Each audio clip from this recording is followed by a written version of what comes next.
یہ لاہور ہے، محبتوں کا شہر، روایتوں کا شہر۔ یہاں ہر گلی ایک قصہ ہے، ہر دیوار ایک کہانی۔ اور آج ہم موجود ہیں لاہور کے اس حصے میں جہاں وقت خود رک کر سانس لیتا ہے۔ آج ہم جس جگہ آئے ہیں وہ صرف ایک مقبرہ نہیں، یہ ایک ماں کی طرح مہربان، درباری کی طرح باوقار اور رازوں سے لبریز شخصیت کی آخری آرام گاہ ہے۔ جی ہاں، ہم بات کر رہے ہیں دائی انگا کے مزار کی، ایک ایسی دائی جو ایک بادشاہ کی ماں تو نہ تھی مگر اس کی محبت میں کسی ماں سے کم بھی نہ تھی۔ دائی انگا کا مقبرہ لاہور کے تاریخی علاقے سنگھ پورہ جی ٹی روڈ پر واقع ہے، جو آج ایک شور بھری شاہراہ سے جڑا ہوا ہے، مگر ماضی میں یہاں صرف خاموشی بولتی تھی اور عقیدت کا عالم تھا۔ آج بھی مقبرے کے دروازے پر پہنچتے ہی ایسا لگتا ہے جیسے وقت صدیوں پیچھے پلٹ گیا ہو۔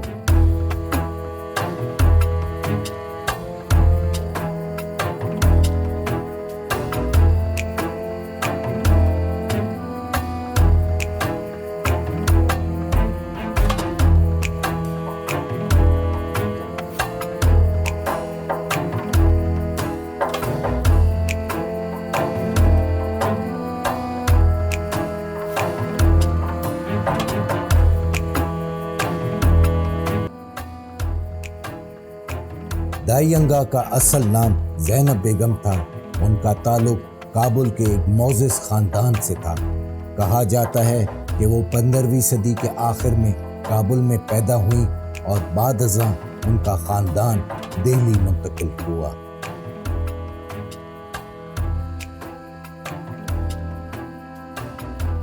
کہانی شروع ہوتی ہے کابل کے ایک عام سے مگر باوقار گھرانے سے، جہاں زینب بیگم نام کی ایک لڑکی پیدا ہوتی ہے۔ یہ وہ زمانہ ہے جب مغل سلطنت اپنی بنیادیں مستحکم کر رہی تھی اور ہمایوں سلطنت کو سنبھالنے کے لیے جد و جہد کر رہا تھا۔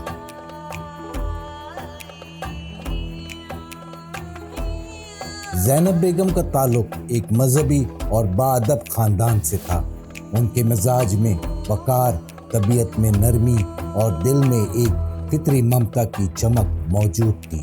یہی خوبیاں تھیں جنہوں نے انہیں مغل شہزادے جلال الدین محمد اکبر کے لیے رضائی ماں بننے کے شرف تک پہنچایا، ایک شرف جو اس وقت ہر کسی کو نہیں ملا کرتا تھا۔ 1556 سے کچھ سال پہلے کی بات ہے، شہنشاہ ہمایوں کو بیٹے کی ولادت کی خوشخبری ملی۔ دربار میں جشن منایا گیا، مگر اسی کے ساتھ ایک نہایت اہم فریضہ دربار کی خواتین پر عائد ہوا کہ شہزادے کی پرورش کس کے ہاتھوں کی جائے۔ شاہی خاندان میں دائی کی حیثیت ایک ملازمہ کی نہیں ہوتی تھی، وہ صرف دودھ پلانے والی نہیں بلکہ ایک طرح کی روحانی ماں بھی سمجھی جاتی تھی۔ دائی کا انتخاب نہایت سوچ و بچار، خاندان کی عزت، اخلاق اور روحانی پاکیزگی کی بنیاد پر کیا جاتا تھا۔ ایسے میں زینب بیگم کو منتخب کیا گیا۔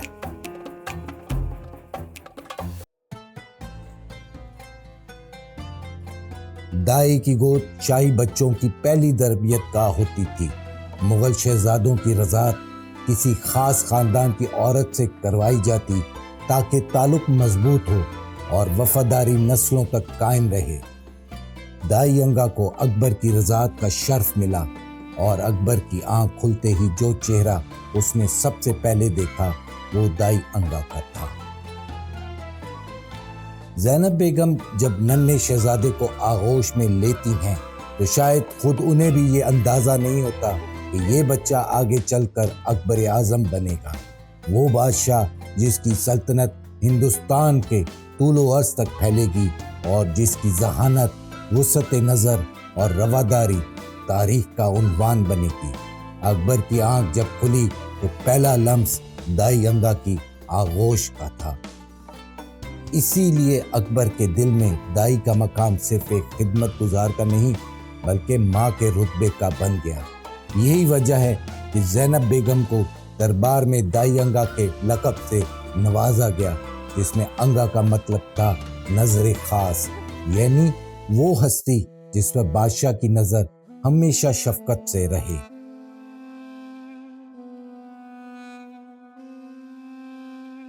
جب اکبر نے تخت سنبھالا تو اس نے دائی انگا کو محض اعزازات سے نہیں نوازا، بلکہ عملی طور پر ان کی عزت میں اضافہ کیا۔ ان کے لیے جاگیرات وقف کی گئیں، لاہور میں ان کی رہائش کے لیے زمین دی گئی، اور سب سے بڑھ کر ان کے لیے ایک شاندار مقبرہ تعمیر کروایا گیا، جو آج بھی لاہور کے دامن میں وقت کے بھولے لمحات کی خوشبو سنبھالے کھڑا ہے۔ اکبر کے درباری خطوط اور سوانح عمریوں میں جگہ جگہ دائی انگا کا ذکر احترام اور عقیدت کے ساتھ آتا ہے۔ کہتے ہیں کہ اگر دائی انگا کسی معاملے میں رائے دیتی تو اکبر اسے پوری سنجیدگی سے سنتا۔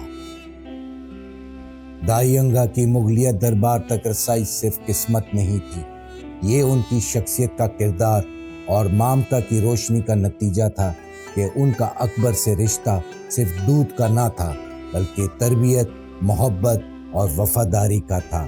اسی لیے جب تاریخ میں اکبر کے عظیم ہونے کی بات کی جاتی ہے تو کہیں نہ کہیں اس عظمت کے پیچھے دائی انگا کا ہاتھ بھی ہوتا ہے، جو کہانیوں میں کم مگر تاریخ کی روح میں بہت گہرا موجود ہے۔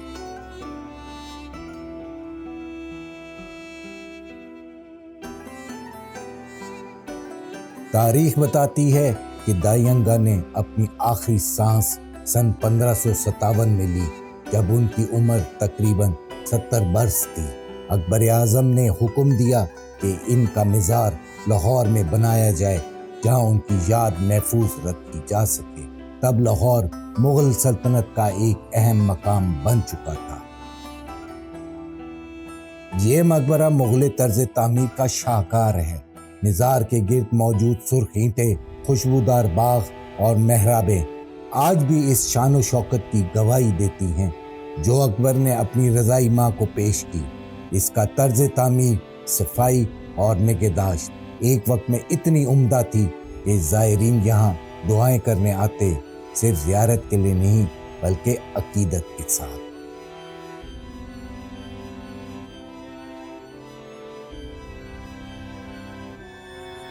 کہتے ہیں کہ جب اکبر بادشاہ کسی جنگ پر نکلتا تو دائی انگا کی دعا کے بغیر رخصت نہ ہوتا۔ ایک بار جب اسے دہلی سے سندھ روانہ ہونا تھا تو اس نے دائی انگا سے کہا کہ ماں، تمہاری دعا میرے لیے تلوار سے بڑھ کر ہے۔ یہ جملہ آج بھی تاریخ کے صفحات میں محفوظ ہے۔ آج جب ہم دائی انگا کے مزار پر کھڑے ہیں تو دل خود بخود جھک جاتا ہے۔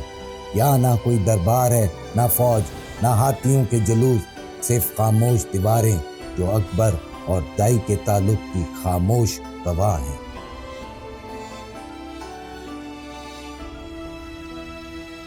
تاریخ ہمیں بتاتی ہے کہ اصل عظمت صرف تاج پہننے میں نہیں، کسی کا دل جیتنے میں ہے۔ دائی انگا نے نہ کوئی جنگ لڑی، نہ دربار سنبھالا، مگر ایک بادشاہ کے دل میں ماں کا مقام پایا۔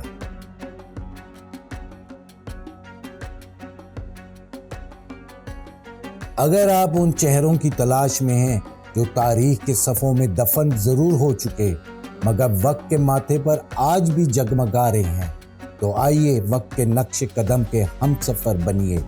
یہ صرف ایک سفر نہیں، ایک لمس ہے ان آوازوں کا جو صدیوں پرانی دیواروں سے اب بھی سنائی دیتی ہیں۔ دیکھیے وہ حقیقت جو کتب کی روشنی سے آگے ہے، وہ جذبات جو اینٹوں، قبروں، مزاروں میں سانس لیتے ہیں۔ وقت کو جیتے دیکھیے صرف وقت کے نقش قدم پر۔